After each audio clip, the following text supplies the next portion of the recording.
Well, hello there.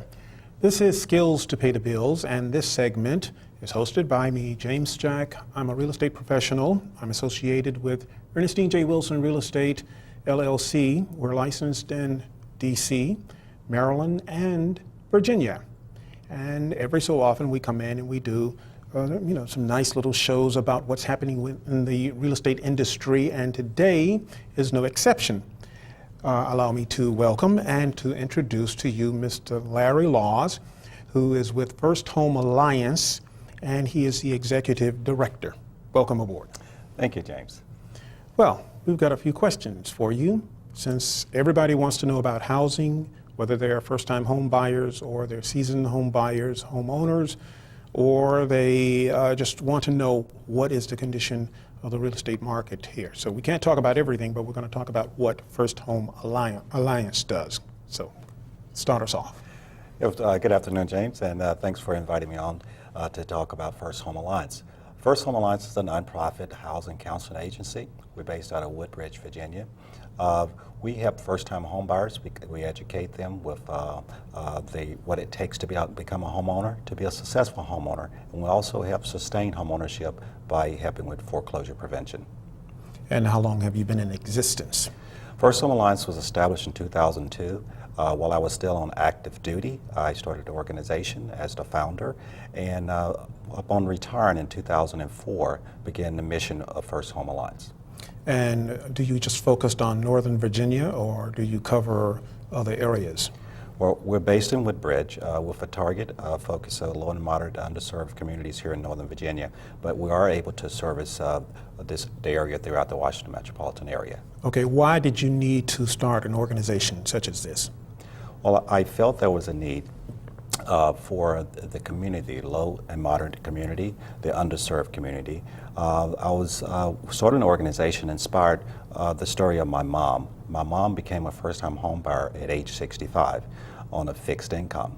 And just watching my mom, the inspiration that she gave me and how she was inspired to give back to the community even after raising so many kids and then becoming a foster grandparent for the community after the community actually helped her become a first-time home buyer.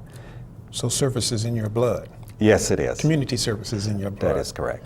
Okay, now we're reaching out, we're finding people, they're finding you, you have solutions to problems that they have, you have a staff, you have a support group. Tell me more about the people who work with you. Well, First Home Alliance, we provide one-on-one counseling, confidential counseling. I have a senior counselor, Charlene Watkins-Bird, that has been with the organization for over 6 years.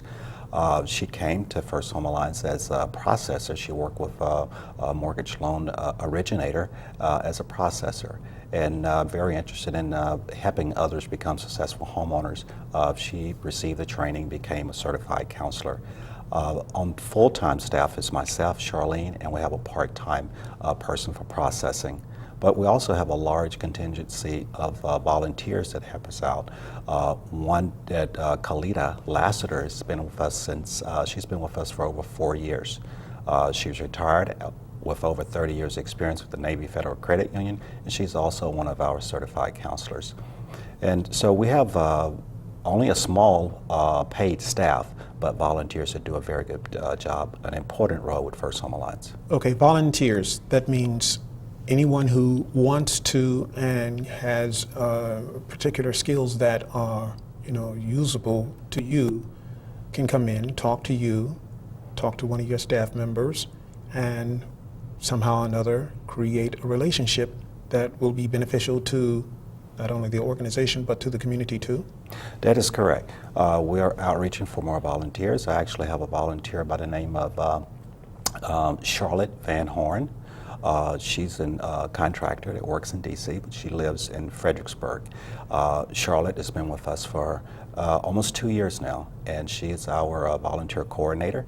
And she's the person that will actually do the orientation and get the collect the resume and make original contact with the volunteer, and then passing information on to me. I will have a one-on-one with the potential volunteer, find out what their skill sets are, and see where they may fit in. Some volunteers are able to come into the office 2 to 3 days a week. Some only 1 day a week and do 3 or 4 hours. Others may work up to 10 hours a week. Some are able to do work from home, such as work on our website, grant writing, event planning, and actually come out and help us on the workshops on the weekend as well. Okay, more specifically, we're talking about volunteers. I happen to know a little bit about computers, especially software and things like that. So, I know a little bit about word processing, Excel, things like that. That's usable to you? That is correct. Yes, those skills are usable definitely in the computer area. Also, all the paperwork, normally when you are working with mortgages or taxes and gathering documents that have to be passed on to the servicer, 5 years ago it was all hard copy. And Correct. So today it is everything is faxed or e-faxed or emailed. And so gathering those documents and packaging them in electronic files, those skills can be used with helping with our processing if a person has computer skills. Okay, I'm a first-time home buyer. And I heard about the organization through some friends, word of mouth, and I decided, okay, maybe I can own a home too, but I don't know where to start. Ordinarily, I would go to the bank or I would go to my credit union, but someone told me, no, you need to talk to these people because they may be able to help you in a way that you may not get that type of assistance from the bank or from the credit union. I just walked into the office. What's going to happen? Well, if you walk into the office, we would do an intake on the person, ask them the purpose of the visit, and if they would like to become a first-time home buyer, we, with the small staff in reference to starting out with a counseling session, we would prefer the person start off with an educational section. Educational. That is correct. We provide first-time home buyer class on the third Saturday of every month. That is, it covers from the first step of personal finances, credit issues, the role of the loan officer, also the role of the real estate agent, and through the loan closing. After the 8-hour course, the individual would be able to assess their situation. We would help them and see where they stand in that process. Is this 8 hours in one day or broken up? That is correct. 8 hours in one day. A certification given to me afterwards? That is correct. Where are the workshops being held? Right, and the workshop's being held in Woodbridge. The last workshop was this past last month was at our office on Golansky Boulevard. Normally our classes are held at the Palazzo building in Woodbridge on a monthly basis. The small classes, we hold them at our office, which is located at 3138 Golansky Boulevard in Woodbridge, Virginia. Okay, that's a fine time right now for you to give me that information again about where the classes are being held, when they're being held, and how someone can contact you if they need more information about the classes. Yes. To enroll in the class, I'd ask that you call for enrollment. And the number? The number is 703-580-8838. Okay. And again, it's 703-580-8838. And let them know that you're a first-time home buyer interested in attending the class. Is this information available on the web? The information is available on the web. Our website is www.firsthomealliance.org. And suppose I want to send an email just out of curiosity. Yes, the email would be help, that's HELP, at firsthomealliance.org.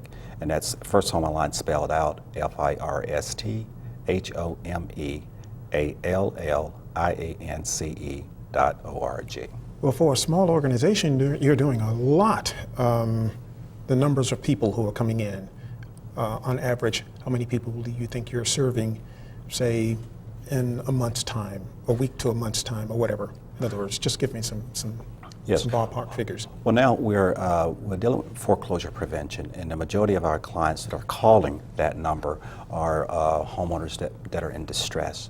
And either they have a foreclosure, fear of going into foreclosure, or they need some type of relief in their mortgage payments.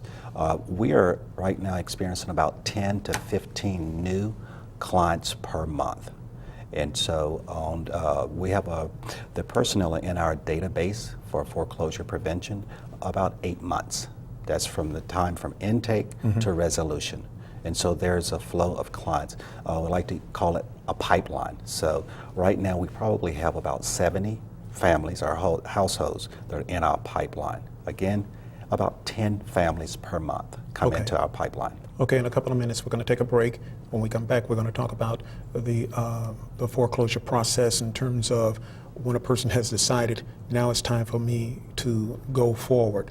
So this time frame, does that give someone a better idea as to whether or not they can see the light at the end of the tunnel, if there is hope for them? Well, we begin to prepare them from the start, whether it's prepare them for successful home ownership or prepare them for transition.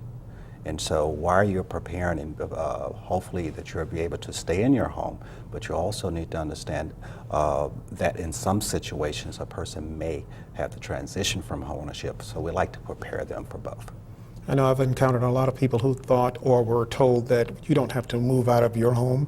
The bank doesn't really care about, you don't have to pay the mortgage, you don't have to do any of these other things. In other words, it creates an atmosphere of what's the word for it? In other words, you're not taking care of business. But you still have to, you have to do everything that you can, because in the long run, the bank is going to be looking at that, and they are keeping a record of everything. When I say bank, I mean your lender is keeping a record of everything that you are doing, and what you do today can very well have an impact on what your status will be later on. So I want to know, have you been able to, how have you dealt with people who have sort of felt that this isn't really happening to me?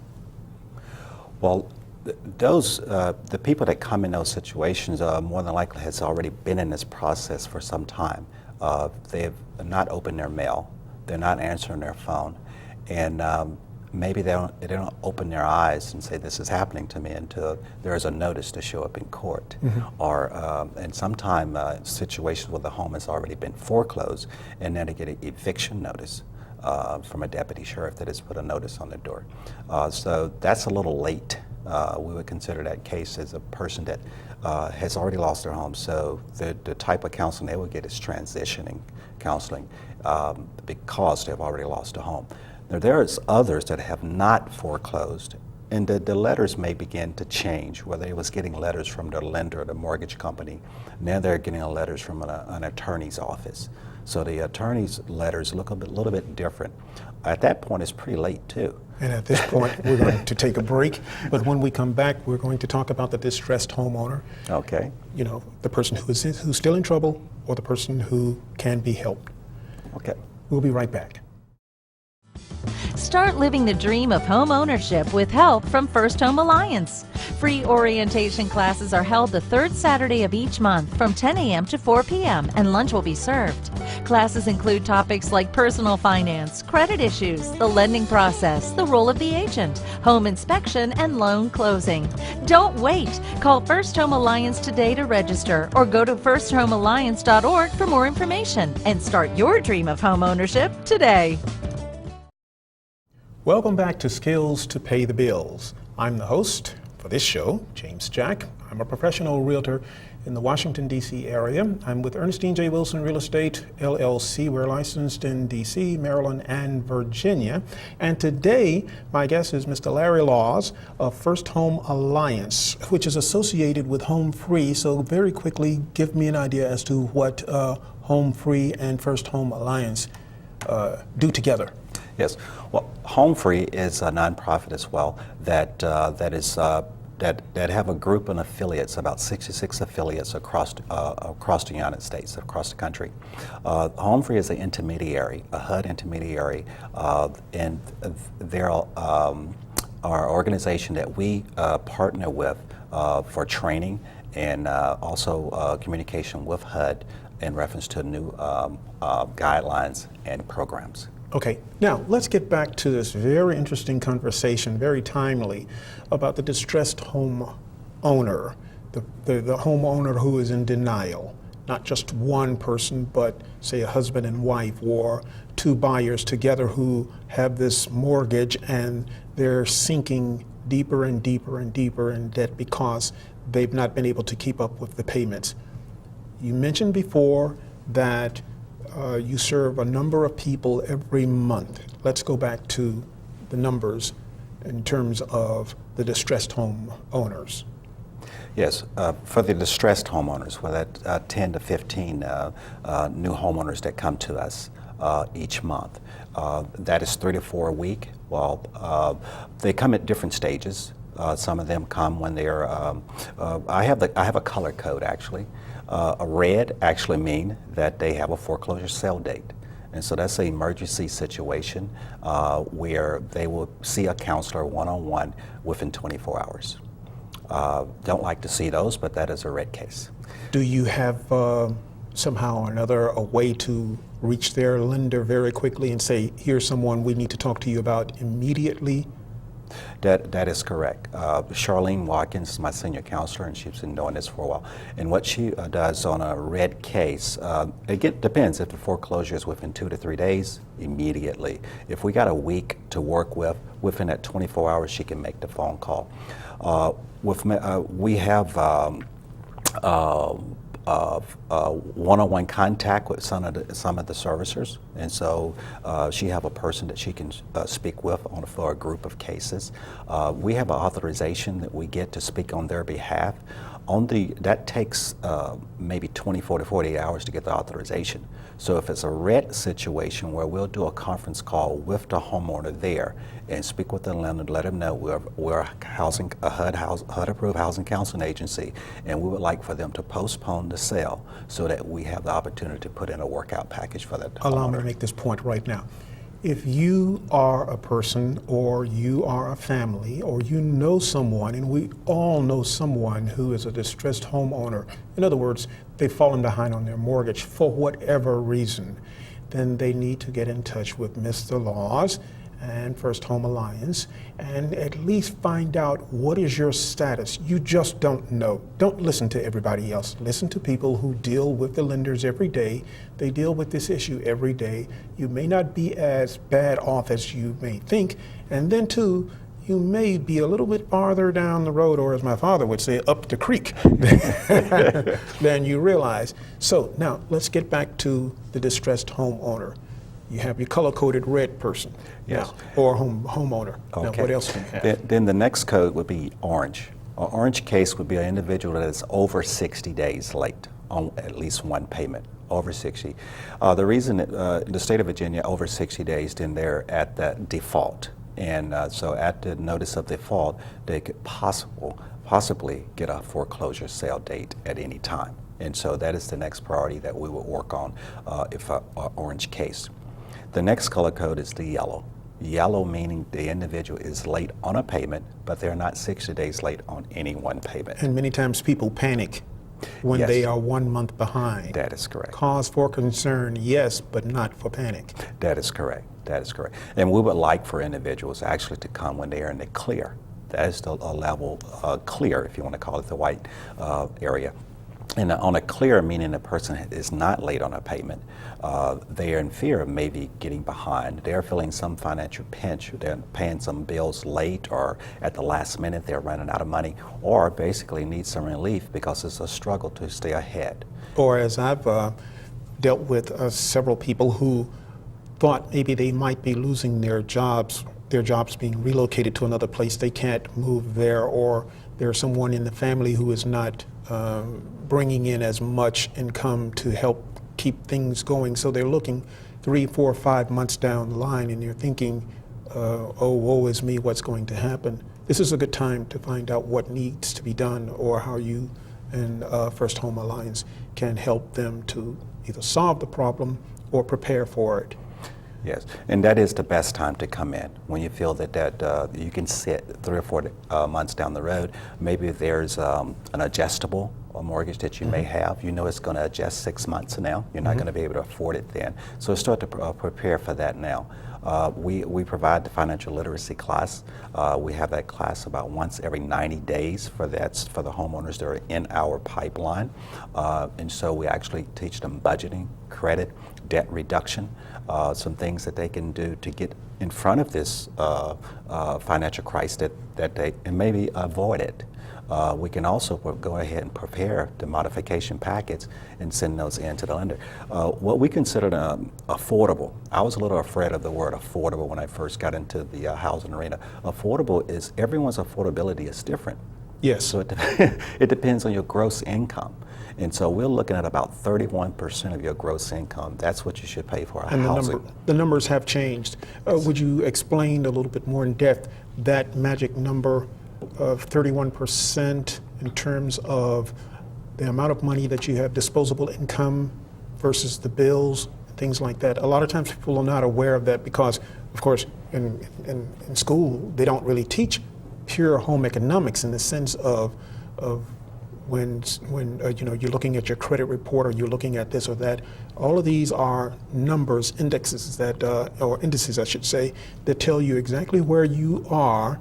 The professionals know it instantly when they see that your debt-to-income ratio is one thing. So could you explain that a little bit more? Yes, just a little bit into the ratios. One is a debt-to-income ratio that we look at is the 55%, and this is your total debt load, where actually the services that you're requesting for a modification, that it is mandatory that you receive 101 counseling if you have a total debt load of 55% or more, meaning that if your income is, we'll say, $1,000 a month, and your debt is over $550 a month, that's 55% debt versus the total income amount.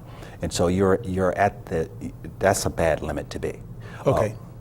What you would like to do is have that load lower than 45%. Okay, so you've seen this envelope. It has come to you in the mail. You have suspicion something is wrong. You need to call Mr. Laws. His number again is? Yes, First Home Alliance telephone number is 703-580-8838. They're also on the web. So if you're sitting in front of your computer, log on now and look up firsthomealliance.org, and email-wise? Email is help, that's HELP, @firsthomealliance.org. And if you have any other questions, you can also call me, James Jack, with Ernestine J. Wilson Real Estate, LLC. My number is 301-306-5314. And we're also on the web at homesradio.com. And if you just happen to like Facebook, just write the name, type in Ernestine Wilson, she'll pop up, and ask us, and we'll relay your questions, or we'll do whatever we can to help you to connect with First Home Alliance. The time is going very quickly, so we have a couple more topics that we want to discuss. Your new initiatives for the future. Well, the first initiative we're kicking off the next 60 days. The first class is actually going to be April the 13th. That's the second Saturday of April. We're taking applications this month, and we'll do the selection next month. This is for a Flex Boot Camp. That's Financial Literacy Education Exchange. Would you repeat that? That's Financial Literacy Education Exchange Boot Camp. This boot camp will cover an 18-month period. This is for people that went through a financial distressful situation, whether that's bankruptcy, foreclosure. We're looking at these situations that have happened over 24 months ago. So if they went through a foreclosure in 2009, 2010, we would like to look at their application to see if they would be selected for our boot camp. That's great. Yes. That's great. Yes. Given the resources, we can only select a very small amount, so it's going to be those, we're looking for successful outcomes, and so we're looking for people that we can help them increase their credit scores by 100 points. We're looking at they do not qualify now, but we will make sure that they qualify for a loan or bank financing, increase their net worth by $25,000. There we are back again at the numbers. A lot of people don't realize. A lot of people don't realize, but when you owe someone money, especially a bank or credit card company, they get timely updates on your credit report, and when they see the numbers either sliding or dropping or whatever the case may be, and you're thinking, oh, I have a 680, I'm in great shape. Not necessarily so. Times have changed. So the Flex Boot Camp would give you that information, would show you exactly what you need to do to prepare for the future, whether you are a homeowner or a future home buyer, or someone who is in a distressed situation and there's a chance that you can be helped. And what about the person who is beyond saving their home? Well, if a person is beyond saving their home, then they transition from home ownership to become a renter again. But do not stop there. Home ownership is something that we should all strive to be homeowners, but they can become a homeowner again. Yes, I know. Within 36 months from Yes. not being on a title, not owning a home, HUD considers you a first-time home buyer. And so all the benefits that a first-time home buyer get, even after 36 months of owning a home, you would be considered again. And a lot of people don't believe that just because you've fallen, you can't get back up again. You know, the beauty of living in this society is that regardless of what happens, in most instances, you can come back and look back years later and also teach your children and the other younger people in the family, this is something that you do not want to be involved with because it's headache. I want to thank you for coming, Mr. Laws. Thank you, This is my guest, Mr. Larry Laws. He's with First Home Alliance. They're located in Woodbridge, Virginia. They can help you or someone that you know who is either in denial about the condition of their mortgage or their home or whatever the case may be, but you must act now. For Skills to Pay the Bills, I'm James Jack. I've been your host for this really delightful and entertaining and informative half hour, and I'll be back again. So until then, you have yourself a wonderful, wonderful, wonderful day.